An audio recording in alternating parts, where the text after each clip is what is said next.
How to play Helldivers 2 split screen.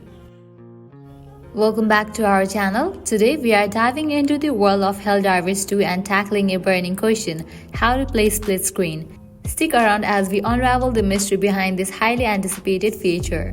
Now many of you might have fired up Helldivers 2 eager to enjoy some couch co-op action with your buddies. So if you try to go into the pause menu and you switch over to social, you will notice that the only option you have there is related to online, and you will be able to invite players to your squad and all of you can queue up for any missions together, but of course this requires them to be online on their own system.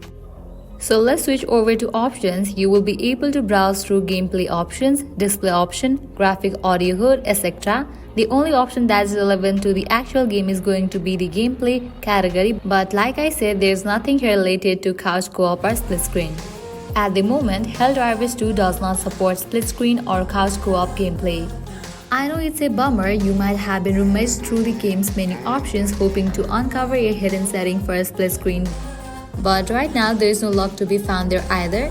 Despite initial expectations, there is no indication of split screen being added in a Day 1 update. As of the current release, both PC and PlayStation versions do not support split screen. The video aims to inform viewers that a split screen functionality is not available unless addressed in a future update. While split screen might be added in a future update, it's not available now. If in the future it comes up with this feature, I'm gonna definitely update you guys. I hope now you guys are clear if you can play Helldivers 2 split screen or not. At the end, if you guys find this video helpful, don't forget to like, share and subscribe to our channel. Thank you.